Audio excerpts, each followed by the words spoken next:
오늘 출연진 분들 나오셨는데요. 오늘 모신 분들은 한국산업진흥화협회의 김창원 본부장님, 그리고 오토데스크 코리아에서 제조부문 인더스트리 마케팅을 담당하고 있는 송문배 상무님 나오셨습니다.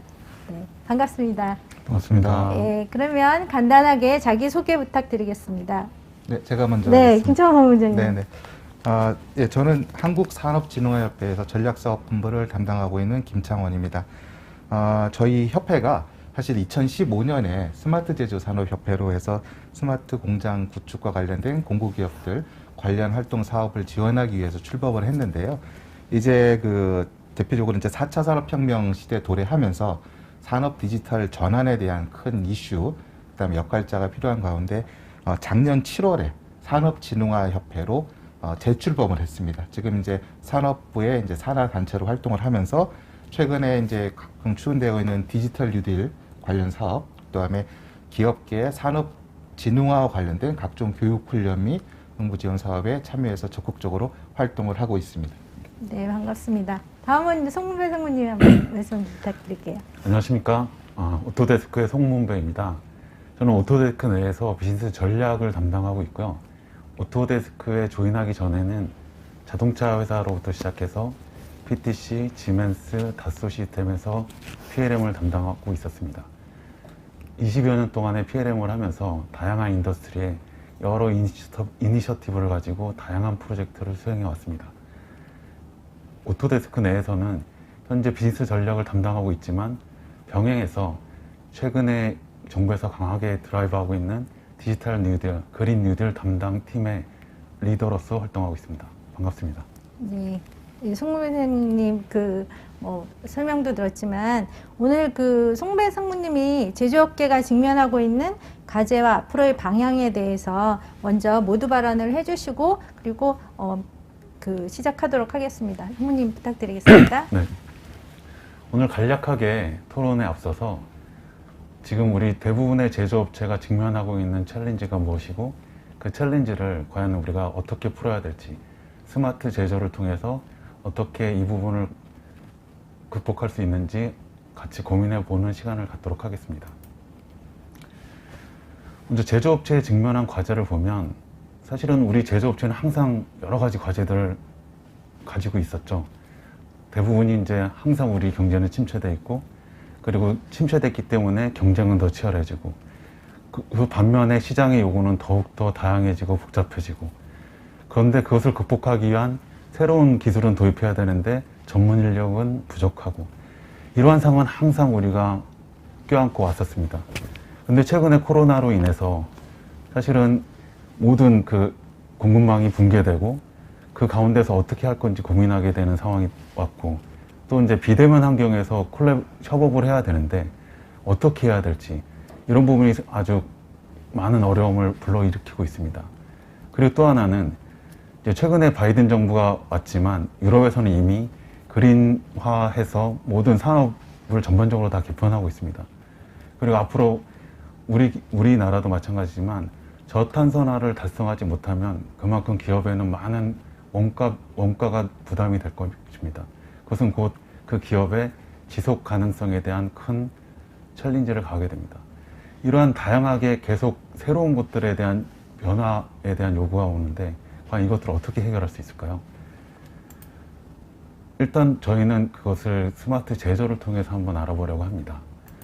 스마트 제조는 사실은 우리가 많은 지금까지 디지털 트랜스포메이션이나 인더스트리 4.0, 스마트 팩토리와 같이 여러 가지의 큰 트렌드에 대한 언어를 많이 접해봤습니다.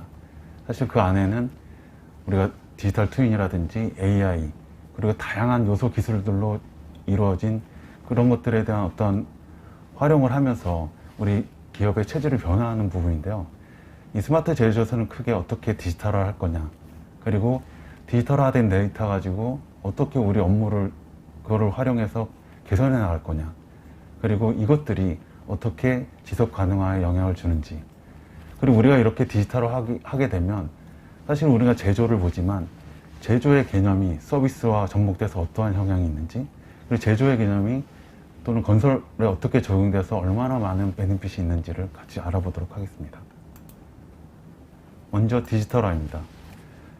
사실은 우리가 과거로부터 지금까지 디지털화를 안 한 게 아니죠. 우리가 어떤 물건을 만들려고 하면은 그것을 설계를 하고 설계한 걸 가지고 만들기 위한 다양한 부서의 사람들하고 협업을 하게 됩니다.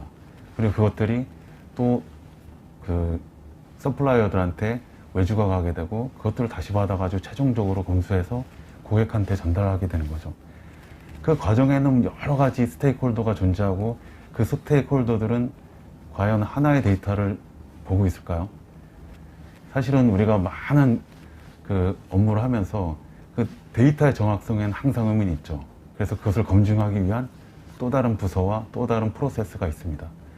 이것들이 처음부터 잘 연결됐다고 하면 많은 비용이 절감되고 딜리버리 타임이 줄어들게 될 겁니다. 또한 품질도 훨씬 나아지겠죠. 이런 데이터의 연결, 이거는 앞으로 이 팬데믹이나 변화하는 환경에 있어서 굉장히 중요합니다. 근데 우리가 제품을 제조하는 데 있어서 가장 먼저 하는 거는 결국은 제품을 만드는 거죠. 제품을 설계하는 거죠. 여기서부터 제대로 준비된다라고 하면 이것들이 그 제품의 생애 주기를 따라가면서 정확하게 전달이 된다고 하면 사실은 굉장히 심플합니다. 그래서 우리는 예전부터 PLM이라는 걸 많이 도입하고 사용하려고 했죠. 그런데 이것들이 실질적으로는 생산이 위주로 되다 보니까 훨씬 더 ERP나 SCM에 비해서는 주목을 받지 못했습니다. 좀 부차원적인 거죠. 물론 앞서가는 기업에서는 PLM이 없으면 그 기업의 활동이 전면 중단될 정도로 굉장히 잘 활용하고 있죠. 그럼 이 PLM이 잘 활용되기 위해서는 어떻게 돼야 될까요?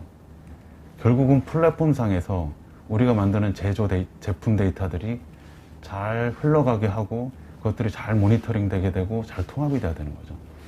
플랫폼이라는 것은 결국 어떠한 새로운 변화에 대해서 유연하게 대응할 수 있는 힘을 줍니다.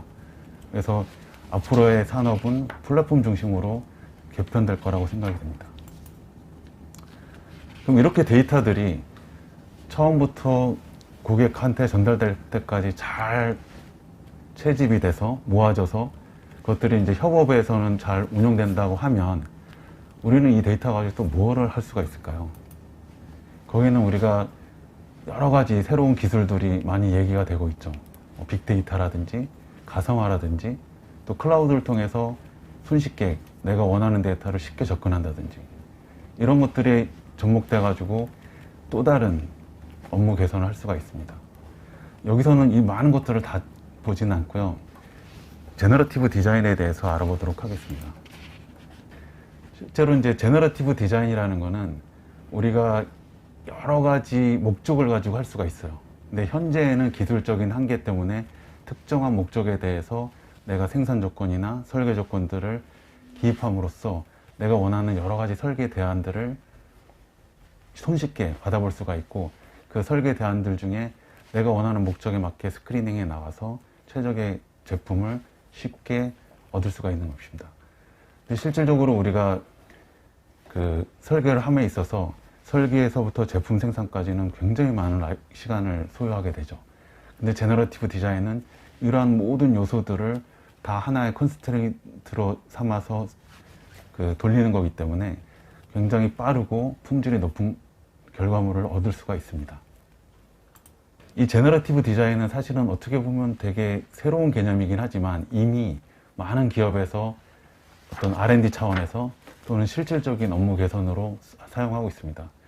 여기에는 소개되진 않지만 최근에 현대자동차가 걸어다니는 차, 바퀴가 있지만 네 발로 또 걸어다니면서 자동차로서 접근할 수 없는 많은 지역을 탐험하면서 새로운 업무를 할 수 있는 그 개념으로도 제너러티브 디자인이 활용이 되었습니다. 제너러티브 디자인은 현재는 경량화에 집중이 되어 있습니다. 경량화라는 큰 목적이 있고 그 외적으로 여러 가지 기존에 원하는 타겟, 퍼포먼스가 나는 것들을 유지하면서 그 AI가 그 설계를 하게 됩니다. 그래서 폭스바겐 케이스 같은 경우는 휠의 무게를 18%를 줄였고요. 그리고 우리가 흔히 자동차를 개발하는 데는 그 보통 18개월이 든다고 하죠. 그렇지만 이것은 3, 4개월 내에 이 바퀴를 제작하고 실제 테스트, 풀카 테스트를 마쳤습니다. 그리고 GM에서도 안전벨트를 착용하는 브라켓을 무게를 40%를 줄이고 무게를 40% 줄였지만 강도를 훨씬 더 강화시키는 20% 향상시키는 결과물을 얻었습니다. 그리고 클라우디우스 피터스는 무게를 60%나 줄이는 큰 성과를 얻었습니다. 그리고 이제 이거는 브리티시 오토모티브 컴퍼니라고 해서 슈퍼카를 만드는 회사입니다. 슈퍼카는 기본적으로 일반적인 자동차보다 훨씬 더 심한 환경에서 테스트를 하게 되죠. 훨씬 더 빠른 스피드를 내고 더 격하게 회전을 하고, 이 환경에서도 보시는 바와 같이 휠 자체가 어떤 두꺼운 강철도 아니고 오히려 기존에 우리가 보던 것보다 훨씬 더 경량화된 모습이지만 내구성은 20% 이상 강화된 모습을 보실 수가 있습니다. 이게 이 제너러티브 디자인을 이용해서 훨씬 나은 성능의 제품을 더 빠르고 더 값싸게 만들 수가 있다는 거죠. 지속 가능화를 보겠습니다. 앞서서 저희가 제너러티브 디자인을 말씀드렸는데요. 보통 예전에는 이제 다음에 보시는 보잉사처럼, 보잉 같은 경우는 비행기 설계를 하면서 프로토타입을 전혀 안 만들죠. 그 자체만으로도 사실은 우리가 많이 낭비되는 요소들을 다 줄이는 거죠. 그게 이제 탄소 배출을 최소화시킬 수가 있는 거고요. 그게 이제 어떻게 보면 가상화의 설계의 강점이라고 볼 수가 있습니다. 그렇지만 거기에 한 발 더 나가서 제너러티브 디자인은 훨씬 더 경량화를 시킴으로써 투입되는 재료를 훨씬 적게 사용할 수가 있습니다. 그리고 경량화가 되면 실질적으로 비행기 같은 경우 예를 들면 오일 소모를 훨씬 더 줄일 수가 있겠죠. 우리가 이러한 기술들을 어떻게 활용하냐에 따라서 잘 설계하고 잘 제조하고 그걸 해석을 통해서 우리가 뭔가 물건을 만들지 않고 검증을 함으로써 많은 에너지와 재료와 탄소 배출을 줄일 수가 있습니다. 그 다음에 마지막으로 융복합 부분입니다. 지금 보시는 거는 지난해 팬데믹으로 인해서 우한에서 아주 많은 사람이 죽었습니다. 그리고 의료 붕괴가 일어났고 제대로 사람들을 처리를 못한 상황에서 중국 정부에서 1000개의 병상이 넘는 병원을 2개를 지었죠. 그거를 단 10일 만에 지었습니다. 여기에 활용된 것들이 바로 모듈러 공법입니다. 우리가 DFMA라고 하는 제조 형태로 모든 병상들을 공장에서 제조를 하고 현장에선 조립함으로써 우리가 생각했던 것보다 수백 분의 1의 정도밖에 소요가 안 되는 빠른 시일 내에 더 품질이 높은 병원을 지었습니다. 여기에는 BIM이라고 하는 데이터 관리 공법이 들어갔고 3D 설계가 들어갔고, 그리고 우리가 이러한 건축에서 활용되는 그 기술과 제조의 컨셉이 결합된 것이죠. 제조를 결합하게 됨으로써 얻는 이점은 무엇이 있을까요?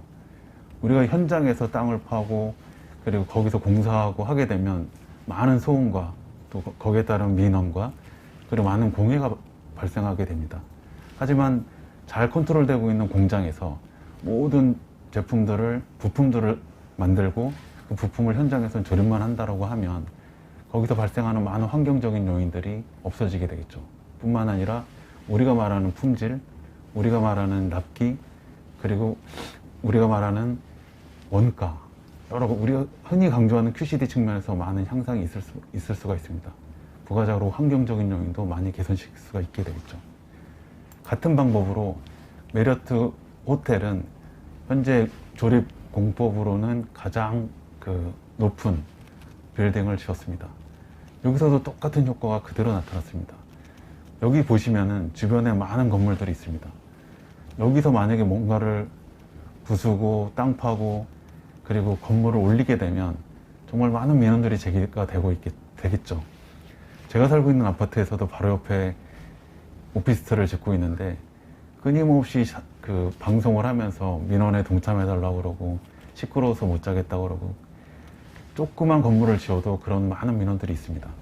그렇지만 조립공법을 통해서 단순히 공장에서 모든 것들을 만들고 그 만든 걸 가지고 조립함으로써 이러한 여러 가지 문제점들을 해결할 수가 있게 됩니다. 그리고 보시는 거는 컨테이너 안에서 우리가 가공할 수 있는 머신을 넣고 우리가 실질적으로 많은 영세한 기업들이나 또는 필요한 것들이 당장 없는 곳에 를 찾아가서 이게 가공하는 것들을 서비스하는 것입니다.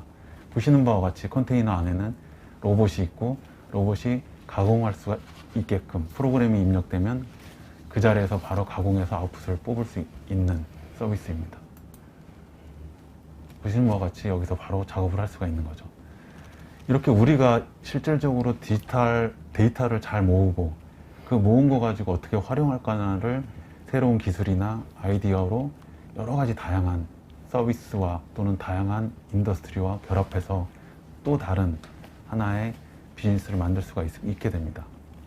지금까지 오토데스크에서 지금까지 여러 가지 드라이브하고 있는 스마트 제조와 그 사례들을 살펴보았습니다.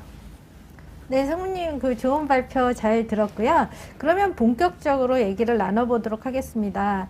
뭐 성우님께서 앞서 잘 얘기를 해주시긴 하셨는데 지금 이제 코로나 이후에 초유의 상황이었잖아요.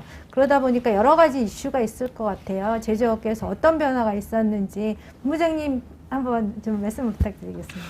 네, 코로나가 사실은 강제적으로 비대면 환경으로 전 산업을 몰아넣은 상황인데요. 이러다 보니까 그 디지털 전환에 대한 하나의 역할에 대한 중심이 바뀌었다고 먼저 볼 수 있습니다. 우리가 얘기하는 그 디지털 전환은 2010년대 초반부터 그 기업의 IT 도입, 자동화, 전산화를 일단 시작이 되었는데 이 코로나로 인해 가지고 생산 시설이 본격적으로 가동하기 어려운, 그다음에 이제 셧다운 같은 록다운 현상이 일어나니까 이제는 데이터를 중심으로 하는 경영 체제에 대해서 깊은 관심을 갖게 돼서 지금 예전에 비해서 데이터를 중심으로 한 디지털 전환이 산업 또는 기업의 성사와 관련된 인식을 맺게끔 했고요. 이런 과정에서 그 산업 데이터에 대한 이슈가 나옵니다. 예전에 제가 좀 자료 조사한 거를 보면은 2018년에 우리나라 데이터 산업 전체 규모가 한 15조 원을 넘었었습니다. 근데 그 중에서 산업 데이터 활용에 대한 부분이 1%가 안 됐어요.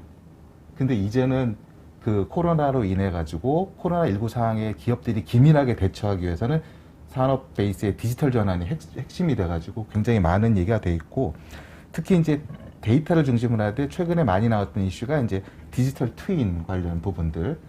그거는 아시겠지만 물리적 환경에 공장이 가동하지 못하는 상황이 코로나 감염으로 인해서 발생하니까 똑같은 사이버상에 있는 이제 가상체를 통해 가지고 관리를 하고, 이것은 단지 산업뿐만 아니라 이제 지자체나 스마트 시티나 이런 쪽 에너지 관리까지도 확산이 돼서 그런 쪽의 관리가 많아졌고요. 산업 디지털 전환에 대해서 다른 시각은 데이터를 보는 시각이 달라졌다는 겁니다. 예전에 데이터는 그냥 데이터였습니다. 수집 분석 활용을 왜 하는지에 대한 소위 상식적인 그런 접근이 없었고 데이터는 관리의 대상이었을 뿐인데, 이제는 그 산업에서 나온 데이터가 기업의 새로운 먹거리를 창출할 수 있다는 그런 여러 가지 다양한 시도들이 나오고, 이럴 동안 프로젝트들이 굉장히 활발하게 이루어진 것이 코로나로 인한 제조업계의 큰 변화가 아닐까 이렇게 생각하고 있습니다. 예, 자연스럽게 저희가 이제 다음 질문을 제가 준비를 해왔는데 김정우 본부장님이 그 다음 얘기까지도 바로 연계해서 얘기를 해주신 것 같아요. 그 포스트 코로나로 인해서 어떤 새로운 기술과 트렌드가 나오게 됐는지, 주목받은 기술이 있다면 어떤 것이 있는지, 한번 또 여러 가지 얘기들이 많이 나올 것 같아요. 제가 이제 봤을 때는 얼마 전만 해도 4차 산업혁명, 인더스트리 스톰 이런 게 쭉 화두였다면 약간 그거는 조금 주춤해진 것 같고, 디지털 전환이라든지 디지털 트윈, 이건 아직까지도 좀 계속 이슈가 되고 있는 것 같긴 하거든요. 예. 또 다른 의견 있으시면. 네. 예. 사실은 이제 잘 말씀해 주셨는데요. 지금까지 데이터에 대한 부분은 정말 달랐어요. 우리가 데이터를 잘 축적을 했지만 사실은 그것을 활용하는 입장에서 코로나 전에는 그거는 사실은 저는 옵션이었다고 생각을 해요. 그걸 해도 되고 안 해도 다른 대안이 있었거든요.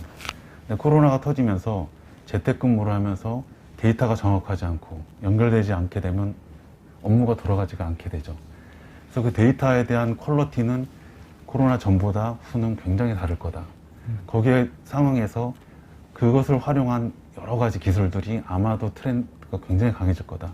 저는 그것들을 디지털 트윈과 AI라고 생각을 합니다. 물론 저기서 말하는 산업혁명, 4차 산업혁명, 디지털 전환, 인더스트리 4.0 이런 것들이 사실은 이런 것들의 구성 요소 중에 하나가 AI고 PLM이고 디지털 트윈인 거죠.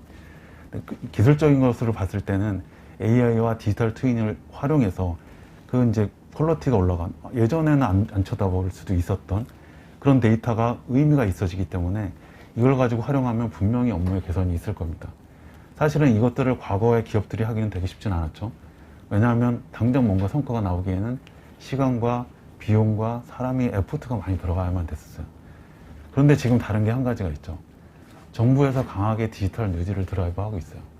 정부에서 많은 돈을 투자를 하고 거기에 많은 그 기업들, 관련 생태계에 종사하는 전문가들이 투입돼서 뭔가를 하게 됩니다.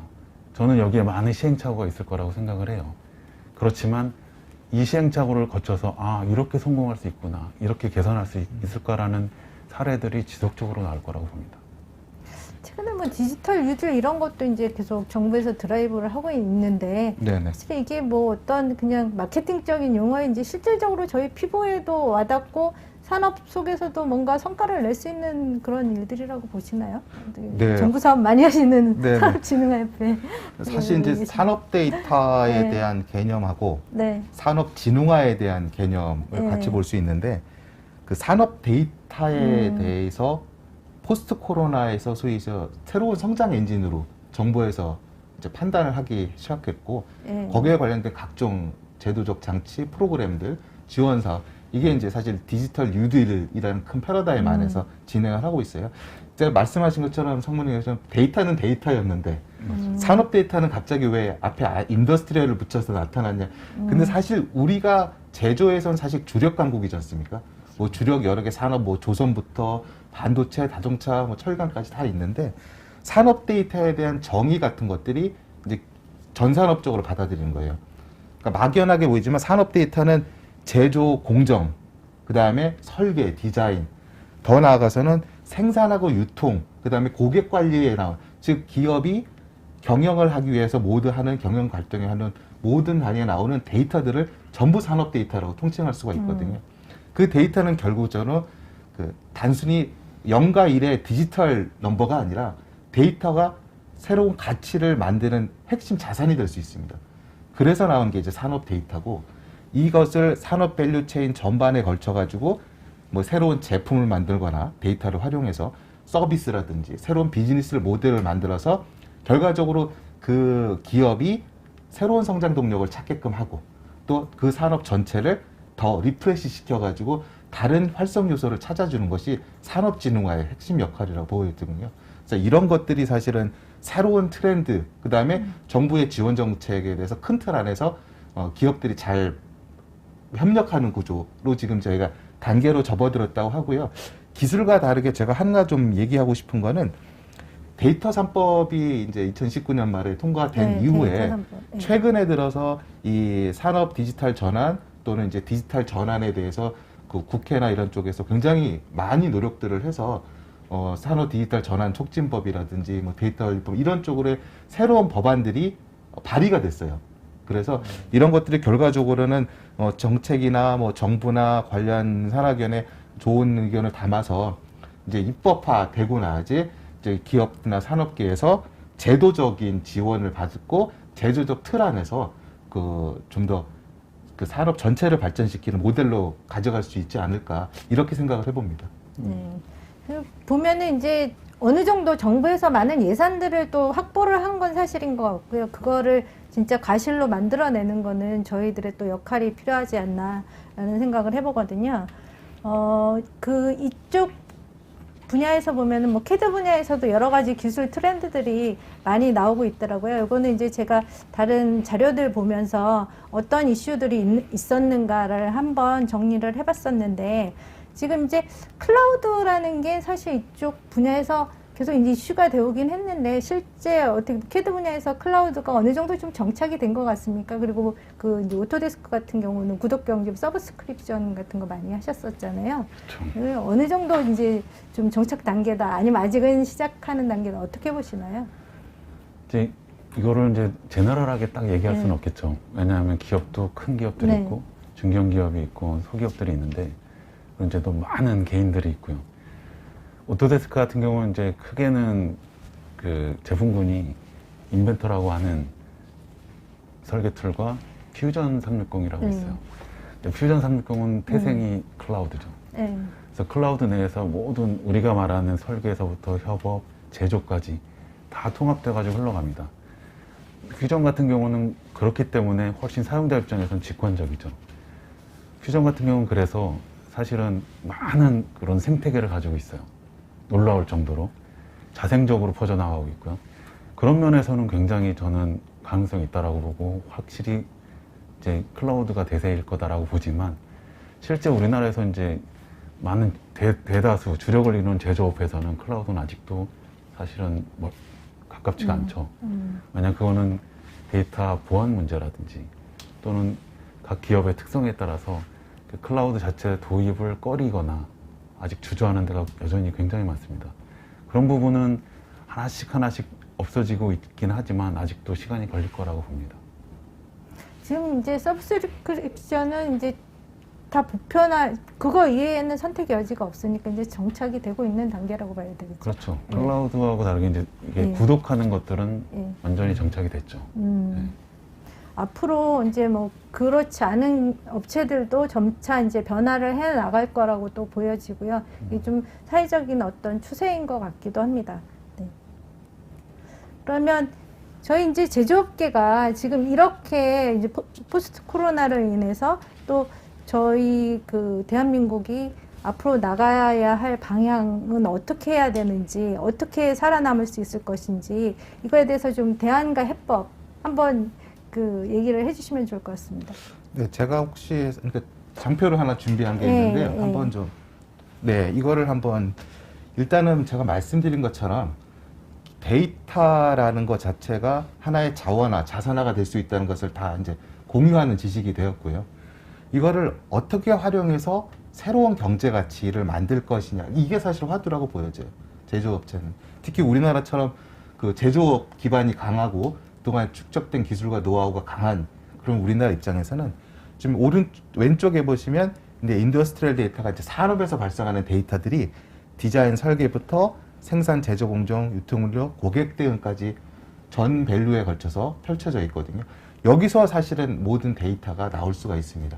이런 데이터를 어떻게 오른쪽에는 새로운 이코노믹 밸류, 경제 가치로 만들 수 있냐, 이 부분을 우리 제조업과 우리 이제 산업계, 그 다음에 정부가 같이 고민하는 부분이 핵심이라고 보여집니다. 결국 새로운 경제 가치라는 것은 데이터를 활용해서 새로운 제품을 만들어내고, 그 다음에 새로운 서비스가 나오고, 그 다음에 산업 표준이 나올 수도 있고, 새로운 비즈니스 모델이 나올 수가 있거든요. 그래야지 기업이 계속적으로 영속적 행위를 할 수 있는데, 지금 저희가 가운데 이제 노란깔 보면은 결국 여러 산업 분야에 대해서 아까 말씀드린 산업 데이터가 서로 각양의 것들이 나올 겁니다. 서로 소위 얘기해서 업종, 도메인별로 다른 형태의 데이터들이 나올 것인데, 이것을 갖고 산업 디지털 전환을 하는 협업의 플랫폼의 개념에서 서로 단일 업종에서 단일 제품만 만들려고 하는 판이 아니거든요. 왜냐면 서로 도메인을 넘어서서 협업을 할 수가 있어요.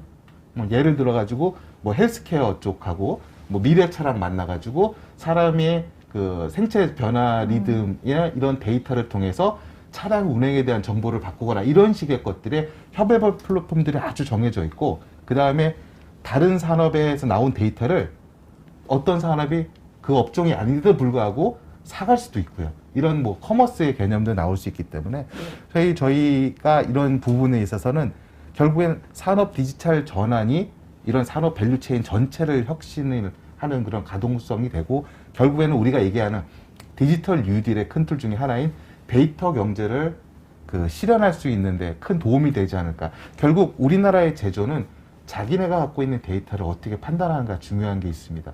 그 우리가 데이터를 모으잖아요. 요즘도 그래서 화두가 나오는데, 기존에는 이제 나왔던 것들이 데이터 드라이브에서 데이터를 모아서 그 중에서 어떤 패턴을 인식해서 어떤 가치를 찾자라는 쪽인데, 산업계는 사실은 기업은 굉장히 목적이 정해진 영리 활동을 하는 곳이거든요. 즉, 왜 어떤 데이터가 필요한지 목적을 정하는 게 중요할 것 같아요. 모든 데이터를 모으는 것이 아니라 내가 예를 들어서 새로운 제품을 만들고자 한다라고 하면은 그 제품에 필요한 데이터를 정의를 하고 목적에 맞춰서 그거에 관련된 데이터를 수집, 분석, 가공해서 제품 개발을 활용하도록 하는 그런 쪽으로 생각을 하면은 목적 주도형으로 이제 제조업들이 조금씩 마인드를 바꿔나가는 노력을 하고 있고, 정부는 또 이거에 관련해서 굉장히 막 프로그램의 지원 사업부터 해서 기회를 많이 함께 가려고 하고 있습니다. 그래서 그 데이터 드라이브에서 퍼포스 드라이브는 디지털 전환이 돼야 된다고 생각을 하고요. 제가 그래서 다음 장 보시면 그 데이터를 어떻게 활용했는지 예시를 조금 준비를 했어요. 위에 있는 거하고 밑에 있는 거랑 사례가 조금 다릅니다. 위에 있는 것은 단일 기업, 즉 자기 회사를 위한 서비스 업그레이드라고 보시면 돼요. 근데 밑에 있는 것은 산업 데이터를 서로 업종의 도메인이 다르게 크로스된 그런 협업의 기반으로 된 걸로 보시면 되는데, 제품 기반 신규 서비스는 사실 중장비 IT 결합하는 그런 유명한 제조업체 사례를 얘기했는데, 이 업체는 그 IoT 센서를 부착해서 중장비에 관련된 데이터를 모았어요. 그것들 통신에 붙였고요.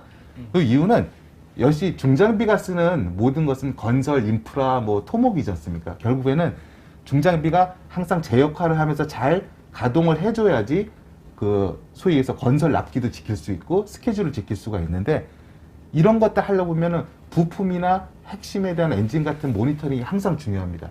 예전에 대한 베이스는 고장이 났을 때 긴급하게 AS팀이 오냐, 그게 사실은 AS인데, 요즘은 예지 정비죠. 핵심 부품이나 이런 것들을 데이터를 산출해서 마모나 언제 이런 식의 작업 환경 조건이면 일주일 안에 부품이 제 역할을 못한다, 고장이 날 수 있다는 것을 미리 파악해서 예지 정비를 할 수 있으면, 사실 그런 AS나 그런 작업 시간이 멈추는, 작업이 불이한 걸로 해서 멈추는 것을 사전에 예방해서 모든 작업을 할 수 있기 때문에, 이것은 사실 고객한테 굉장한 신뢰를 주고 있지 않습니까? 그래서 자사에 대한 서비스 업그레이드의 역할을 하지만, 사실 여기서는 단일 기업에 대한 부분이고요.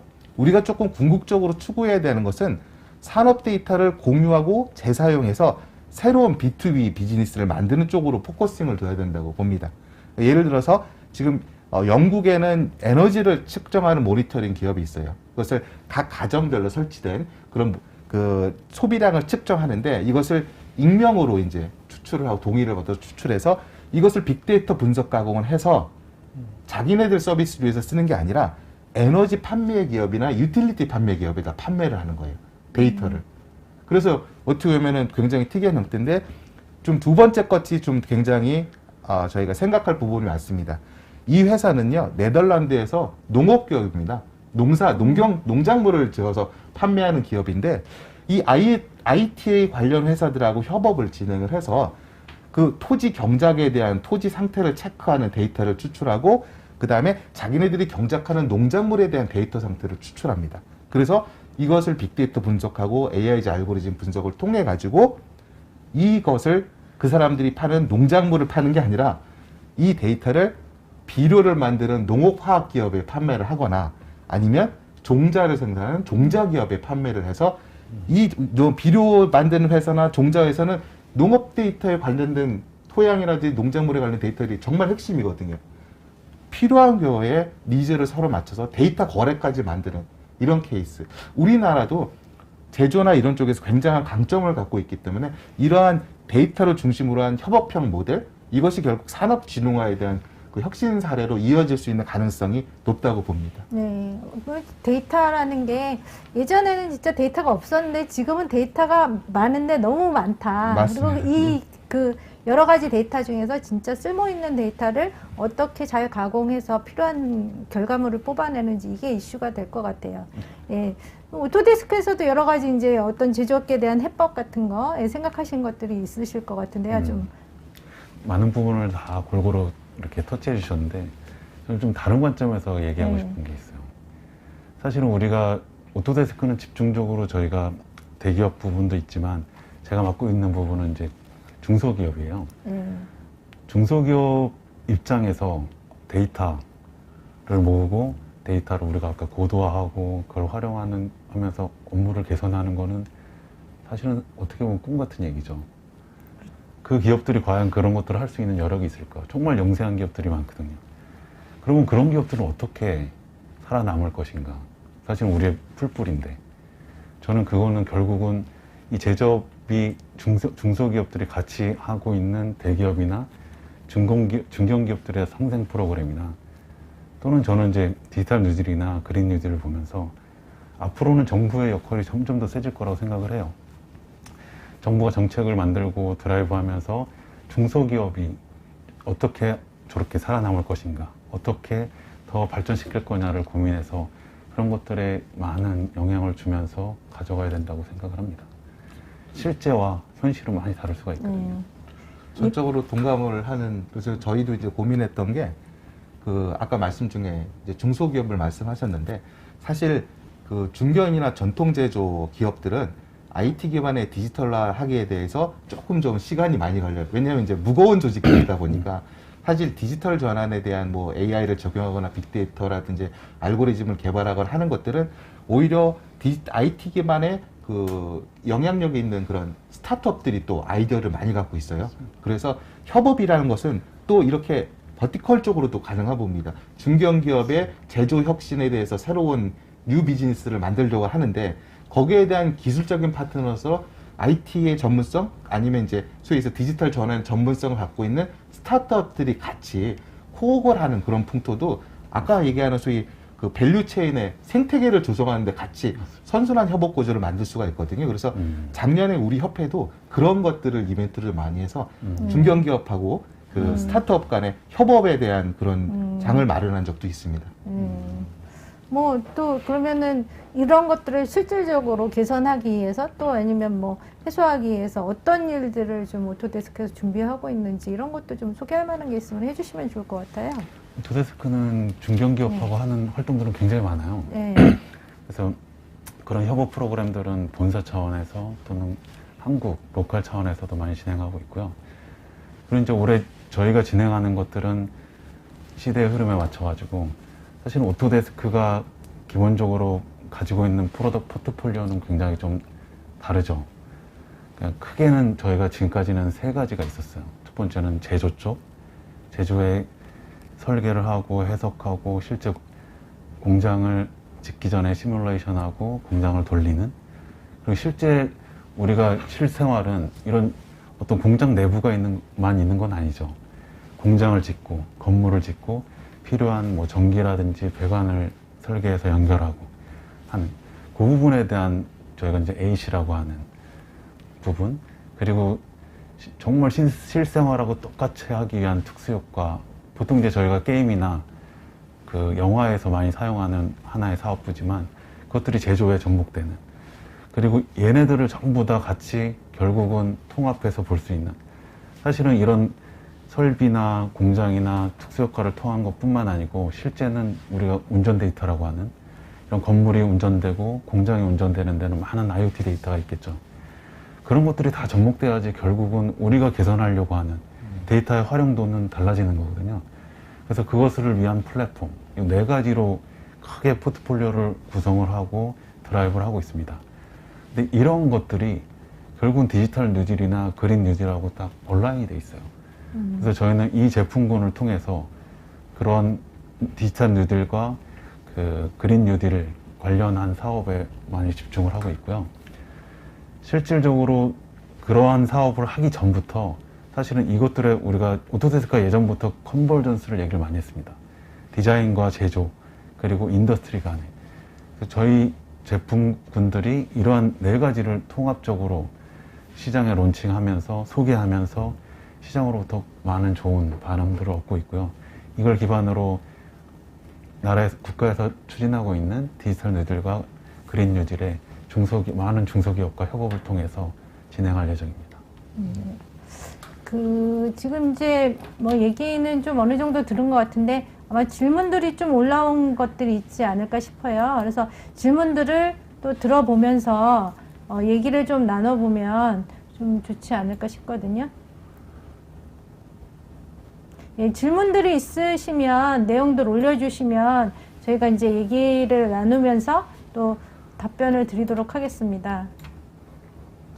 혹시 아까 얘기하셨던 것 중에 그 정부랑 같이 하는 프로젝트가 디지털 전환이 저희가 작년부터 시작을 했어요. 그래서 산업 디지털 전환 연대 관련 사업을 하면서 아까 말씀드린 기업들이 그 뭐 어떤 특정 도메인 그거를 뭐 아까 미래차라든지 헬스케어부터 해가지고 뭐 조선철강 이런 우리나라 주력 산업을 중점으로 해가지고 어떻게 하면은 데이터를 활용해서 새로운 가치 창출할 수 있는 프로젝트를 할 수 있는 이런 것들을 지금 같이 협업형 기획과제부터 연관 사업을 하고 있거든요. 네네. 작년에 해서 이제 올해도 계속될 부분이고 저희가 이걸 조금 좀 발전을 시켜서 협업을 실제로 해서 할 수 있는데 도움이 되는 지원 사업이 있는 부분 그리고 필요한 이제 교육 훈련하고 컨설팅 종 사업을 관리 진행을 합니다. 결국에 이제 기업하고 같이 움직여야지 모든 것은 답이 있다고 생각을 합니다.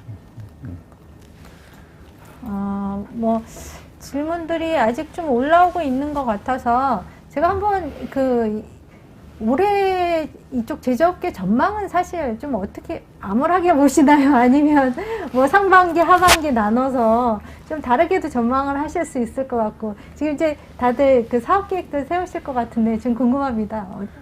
저희 같은 경우는 1월 네. 마감이라 네. 이제 막 시작을 했죠. 네. 내년 계획은 네. 2월 달부터 네. 새로운 회계연도가 시작되고 있습니다. 근데 이제 전반적인 상황을 보면 네. 저희가 이제 고객을 만나서 이제 이런 현황에 대해서 고민을 하고 네. 얼마나 어려운지 내년에 어떻게 할 건지를 이제 두루두루 보다 보면 사실은 한국에는 기회가 많은 것 같아요. 그러니까 해외 같은 경우는 방역 실패로 인해서 사실은 거의 붕괴된 데가 많죠. 그걸 기회로 사실은 어떤 기업들은 내부 공장 시설이나 그런 캐파를 많이 늘려가고 있어요. 네. 이게 어느 정도 정상적으로 됐을 때 과연 준비된 기업은 크게 성장할 거고 그렇지 못한 기업은 도태될 거거든요. 근데 한국 기업으로서는 이번이 아주 좋은 기회이기 때문에 그런 준비들을 많이 보고 있고 저희는 뭐 좋다 나쁘다가 반복할 수 있겠지만 큰 기회가 되지 않을까라는 생각이 듭니다. 저도 보니까 이제 이 기업들의 어떤 성장이나 하반기 그 전망을 보면서 뭐 V자 곡선이 아니라 K자로 바뀔 거다. 그래서 준비된 기업들 같은 경우에는 더 성장할 것이고 그렇지 못한 기업들 같은 경우는 굉장히 좀 더 어려워질 것이다. 이렇게 전망하는 것들을 많이 봤거든요. 그래서 저희들도 좀 그거에 대한 준비가 필요하지 않을까 싶습니다. 여기 이제 질문 내용 중에 김현철님 질문이 있는데요. 이게 좀 내용이 어려운 것 같아요. IoT 센서가 있다 해도 예지정비 정확도에 대해서 의문이 드는 것도 사실입니다. 예를 들어 일주일 뒤에 고장이 날 수 있다. 몇 번의 신뢰가 깨지면 교체 비용만 더 올라가는 부작용이 있을 수 있지 않을까요? 예, 이게 좀 너무 좀 구체적인 질문인 것 같긴 한데 저게 사실은 우리가 정비하는 데는 크게 세 가지가 있죠. 네. 어떤 일정한 시간이 되면 정규적으로 교체하는 우리가 보통 TBM이라고 하죠. 타임 베이스드 메인터넌스. 그리고 어떤 거는 그 상태를 보고 네. 얘는 이제 이 정도 마모가 됐으면 교체해야 돼. 그래서 우리가 컨디션 베이스드라고 하죠. 그리고 또 하나가 이제 예지인데 예지는 정말 판결하기 어려운 거거든요. 그렇습니다. 그래서 그거를 하기 위해서 운전 데이터와 실제 이제 우리가 디지털 트윈이라고 하지만 디지털 트윈은 여러 다양한 활용도가 있어요. 그 디지털 트윈이 그냥 3D 이미지가 아니고 거기 안에는 우리가 그동안 그걸 만들기 위한 많은 엔지니어링 데이터가 녹아 있는 거거든요. 실제 물리적인 특성을 다 가지고 있는 것과 IoT 센서에서 받은 그동안에 축적된 데이터를 가지고 우리가 해석을 할 수가 있어요. 실제로 몇몇 발전소에서는 실제 터빈 같은 경우는 굉장히 중요한 요소죠. 우리가 그린 에너지로 가면서 실제 이제 탄소를 줄이기 위해서 그 석탄이나 이런 걸로 하는 건 줄이고 실제 그린 에너지를 활용하다 부족했을 때 아주 최고의 그 퍼포먼스를 내게 하려면 대부분 깨지겠죠. 그러려면 사실은 정확한 예측이 필요해요. 현재 상태와 실제 물리적인 기계상을 결합해서 해석을 돌려서 얘는 갑자기 그냥 서서히 올리지 않고 필요한 에너지를 만들기 위해서 급가속을 해도 돼, 안 돼라고 하는 판단을 할 수 있는 거죠. 그런 부분은 실질적으로 필드에서 많이 되어 왔어요. 그런 것처럼 사실은 우리가 정확한 트윈 데이터가 있어야 되고 가상 데이터가 있어야 되고 그게 IoT랑 결합돼서 정확한 산출물을 낼 수 있다면 그 판단의 정확도는 굉장히 올라갈 거예요. 그렇지 않고 데이터의 신뢰성이 적은 상태에서 IoT 데이터 가지고 결합한들 사실 정확도는 많이 떨어지겠죠. 우리가 목적을 어떻게 하느냐에 따라서 더 투자가 들어가야 되는 거죠. 또 관련해서 요즘 같이 나오는 이슈가 데이터 자체에 대한 품질, 신뢰도가 네. 같이 나오고 있어요. 그러니까 결국에는 우리가 데이터를 하나의 제품이라고 본다면 이 데이터 자체가 불량품인가 아닌가라는 것들은 데이터의 품질 테스트를 검증을 좀 해가지고 하는 부분이어서 아마 데이터를 수집 가공하는 경우에 데이터 품질 또는 신뢰도에 대한 이슈는 같이 병렬해서 계속 진행이 되고 고민되어질 거라고 생각하고 있습니다. 네, 다음 김관도님 질문인데요. 제조업계에서 코로나 이후에 플랫폼 기반 디지털 기술 도입으로 생산성 혁신이 가속화되고 있습니다. 조립 공정을 기반으로 하는 제조기업은 밸류체인 전반에 걸쳐서 기준 정보의 통합 관리를 통해 의사결정 속도를 개선하고 있는데 연속 공정을 기반으로 하는 제조기업의 경우에 센서로 수집된 디지털 데이터로부터 패턴 발견 및 알고리즘화를 통한 수율 개선, 품질 제고와 CAD 기술과의 연계성을 사례를 들여 설명해 주시면 감사하겠습니다. 네, 질문이 어렵네요. 사실은 연속 공정은 굉장히 까다롭죠. 네. 왜냐하면 앞 공정의 아웃풋이 뒷 공정에 영향을 주거든요. 네. 그래서 우리가 그 연속 공정을 볼 때는 단위 공정으로 보면 안 돼요. 그러니까 전후에 여러 가지 그 인자들, 제어인자라고 하죠, 보통. 그 제어인자들이 어떻게 후속 공정에 영향을 주고 있는지를 같이 묶어서 분석하고 그 아웃풋을 내야 되겠죠. 근데 저 부분은 굉장히 많이 노력을 하고 있어요. 그래서 부분별로는 그 어떤 효과를 낳았다라고 얘기는 하고 있지만 우리가 눈에 띄게 그래 이러한 제한자들이 후속 공정에 이렇게 영향을 줘서 이만큼 문제가 있기 때문에 이건 이렇게 해야 돼 라고 명확하게 크게 개선되는 거는 아직은 저도 그렇게 본 적은 없습니다. 요즘 저걸 관련해서 여러 가지 실증을 해보려는 그런 기획 의도들이 많이 진행이 되고 있고요.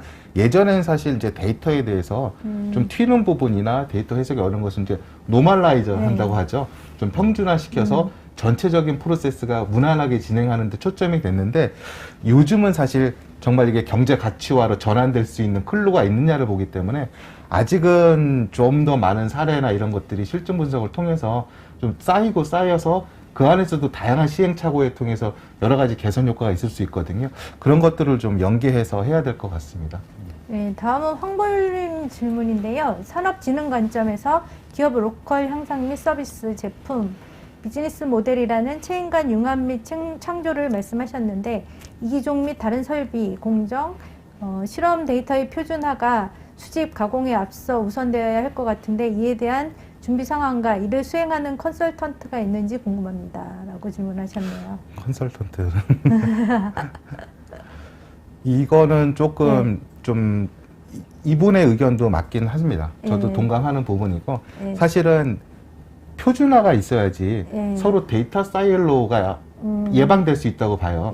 각자의 프로젝트하고 각자의 프로토콜하고 각자의 시스템에 맞춰서 데이터가 쌓여지고 뭘 한다고 결과 나오면 결국 해당 그 프로젝트 아니면 해당 기업만을 위한 프로젝트에서 소위 이제 연계 확산이나 협업할 때는 굉장히 많은 컨버팅 노력이 있어야 된다고 보여지는데 표준화에 대한 것은 지금 정부도 최근에 이제 발표한 것처럼 그 AI나 디지털 데이터 활용에 대한 각종 표준화를 굉장히 활발하게 지금 프로젝트를 런칭했다고 발표를 하고 있고요. 사실 이거는 좀 병행돼야 될 문제예요. 근데 예전에 유럽의 사례를 보면은 데이터 표준화의 굉장히 그걸 중심으로 두고 그런 다음에 이제 실증을 하자라고 했던 기업 그런 사례들이 있었는데 거기에서 좋은 취지임에도 불구하고 조금 부정적 결과가 나왔던 것은 표준화에 너무 많은 작업 시간이 되니까 그 가운데 다른 나라 또는 다른 기업들은 굉장히 프로토타입을 갖고 굉장히 빨리 치고 나갈 수 있었기 때문에요.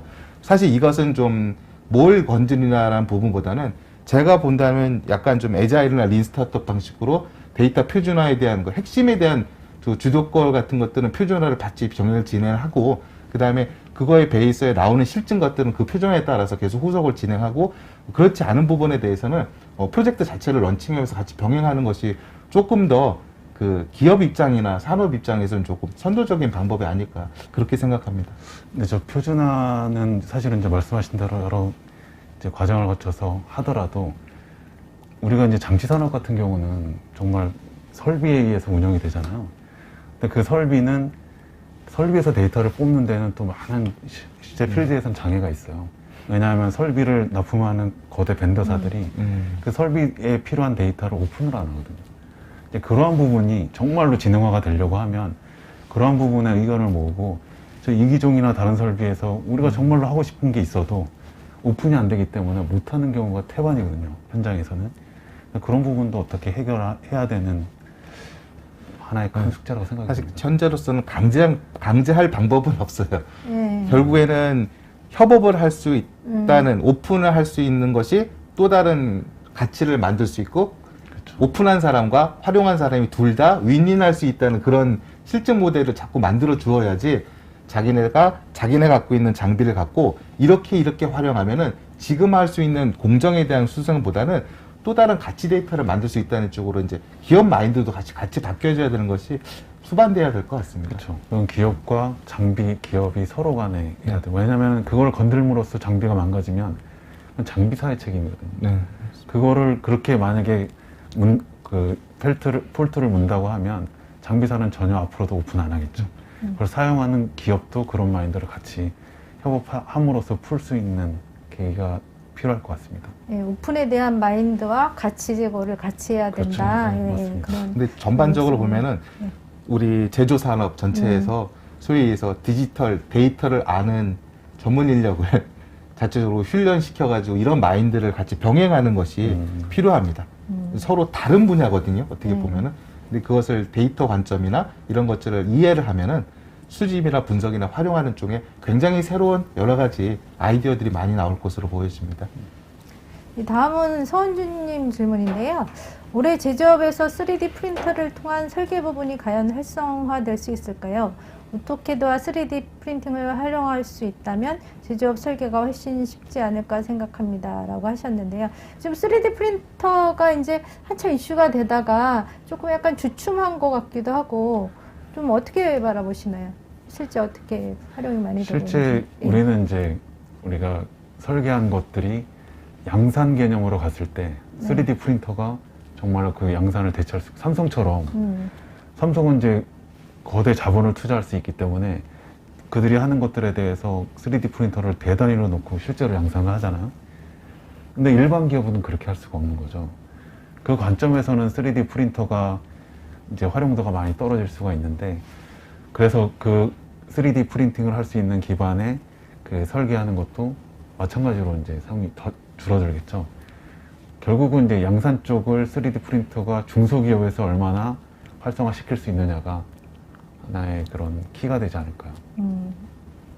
뭐 지금 이제 3D 프린팅 관련해서는 새로운 기술들이 이제 계속적으로 나오고 또 뭐 메탈 관련해서도 여러 가지 양산에 대한 좋은 그 기술들이 나오고 있기 때문에 올해도 계속적으로 그 뭐 예전 같이 올라가진 않겠지만 꾸준한 관심과 성장이 기대가 될 것 같습니다. 다음은 윤홍성 질문인데요. AI를 활용한 제조 산업의 발전 전망은 올해 또는 향후 어떻게 전개될 것으로 예상해 볼 수 있을까요?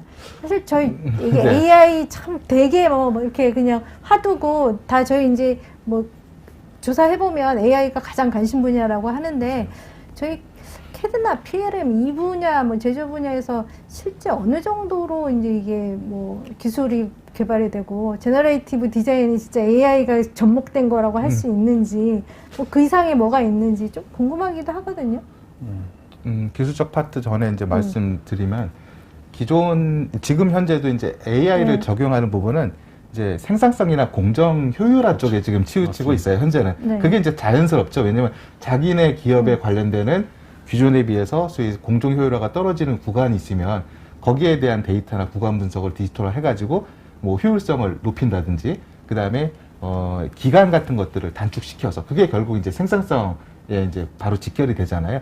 이런 쪽에 이제 관련한 트라이들이 많이 하고 대기업 중심으로 현재는 많이 하고 있습니다.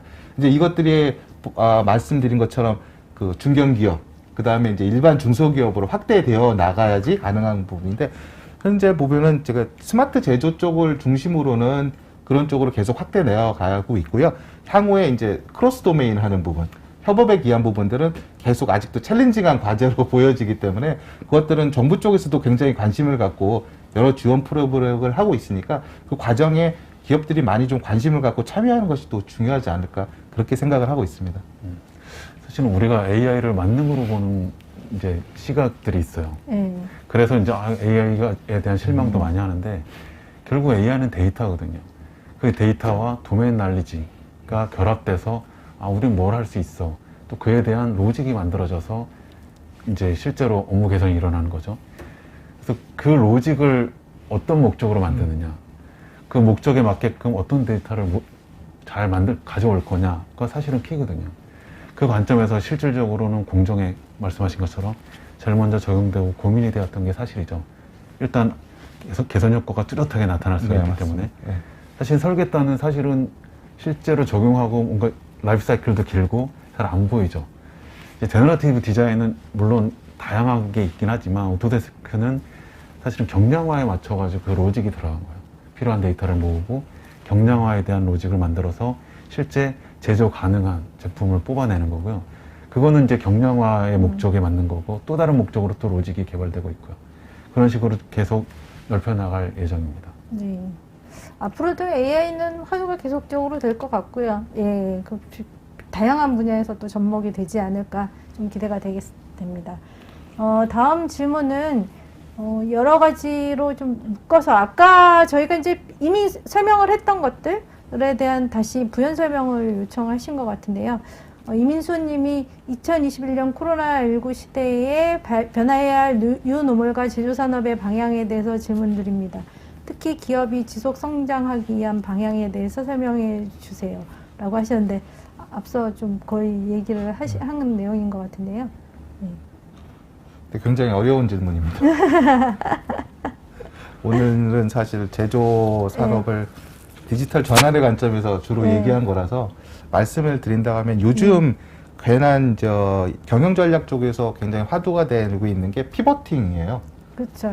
사실 피버팅 사례가 예를 들어서 항공산업이 그 여행객을 탈 수 없으니까 그것을 좌석을 개조해서 카고로 만들어서 화물을 이동하고 이런 식의 이게 사실 여러 가지로 나오고 있는데 항상 나오는 얘기 중에 하나지만 요즘은 사실 코로나 이전으로 다시 돌아가기에는 어려운 시대라고 하고 그만큼 이제 디지털 전환에 대한 부분들을 이제 필수적으로 받아들여야 되는. 근데 문제는 다른 질문도 있겠지만 전문가가 없다는 거예요. 그래서 데이터를 정의해 보세요라고 하면은 기업 중에 어떤 분이 이제 데이터를 정의할 수 있을까요? 그리고 우리가 제품 하나 새로 만들려고 하는데 거기에 대해서 무슨 데이터를 모아야지 했을 때 누가 정의를 할 수 있을까요? 사실 이런 부분에 대해서는 그 모든 역량과 전문 인력을 갖고 재무적 구조를 갖고 있는 대기업 외에는 할 수가 없어요. 이런 부분이 사실 정부가 지금 중점을 두고 있는 부분이거든요. 그래서 최근에 있는 부분들이 계속 이런 관련한 산업들을 만들어지고 관련한 프로그램들이 만들어질 것 같습니다. 그래서 뭐 이거는 산업부뿐만 아니라 여러 정부 부처에서 중점을 두고 있는 분야에서 그런 쪽을 좀 많이 활용하시고 교육훈련이 중소기업 할 땐 교육훈련 참여하는 게 굉장히 어렵습니다. 왜냐면 항상 인원이 부족한 느낌인데 그럼에도 불구하고 이런 부분에 대한 마인드를 하시려면은 뭐 비대면 온라인 뭐 세미나나 이런 쪽도 많이 있으니까 이런 컨셉 특히 이제 그 여러 가지 성공 사례나 도전 사례 같은 케이스를 좀 보시는 게 좋을 것 같습니다. 이론적인 부분은 기업 실무자한테 굉장히 안 닿아들 거예요. 어떤 기업이 이런 상황에서 어떻게 트라이하고 어떻게 변화를 해서 전환에 성공을 했다 아니면 성공의 과정이 있다라는 것들을 보시면서 클루를 찾으시는 게 오히려 더 기업 입장에서는 조금 먼저 받아들이기 이해하기 쉬운 것이 아닌가 생각을 합니다. 지금 사실 뭐 인력 문제가 사실 가장 큰 문제인 것 같아요. 결국은 이 모든 게 이제 사람이 하는 거고 일자리는 없다고 하는데 정작 이제 기업에서는 또 일할 만한 사람이 없고 서로 이런 수요 공급의 불안정이라든지 이런 것들이 계속 이슈가 되는 것 같은데 이런 인력 문제를 좀 뭐 이렇게 재배치라든지 어떤 걸 통해서 좀 해소할 수 있는 방안 같은 게 좀 있을까요? 뭐 이쪽 어떤 쪽에 좀 주로 공부를 했으면 좋겠다. 어떤 쪽으로 좀 치중해서 노력을 했으면 좋겠다. 기존에 하던 잡에서 이런 쪽이 좀 전망이 있다라고 생각하시나요, 혹시? 일자리에 대해서는 굉장히 조심스럽기 때문에 함부로 말씀드리기 어렵고 일단은 말씀하신 것처럼 제조산업 정도가 점점 이제 IT라는 게 아니라 네. 디지털화 되어 가고 있으니까 네. 예전에 소위 품질에 대한 것들로 육안에 대한 품질 검수에서 이제는 뭐 비전 검사를 통해 가지고 그 패턴을 통해 가지고 AI가 그것을 하고 그 사람 전문 인력은 그 과정을 매니징하고 뭐 이런 쪽에 또 필요하니까 네. 거기에 대한 관련한 뭐 데이터 아니면 이런 그 데이터 개발 프로그램들을 이해하는 그런 쪽에 점점 재교육하는 그런 시장이 같이 커지지 않을까 이렇게 예측을 하고 있습니다. 예, 지금 뭐 여러 가지 얘기를 많이 나누는데요. 이제 점점 또 질문들이 거의 들어오고 있는데 마지막 질문을 뭐 다 계속 받을 수는 없을 것 같고요. 그 마지막 최지현님 질문. 현 상황의 유노멀로 가는 상황의 제조 산업의 변화 비즈니스 트렌드에 대한 여러 분야의 전문적인 개선 방안을 제시를 하지만 R&D에 대한 필수 요건에 대해 제시를 해준다면 어떤 것이 있을까요? 이렇게 문의를 하셨는데요. R&D에 대한 필수 요건? 뭐가 있을까요?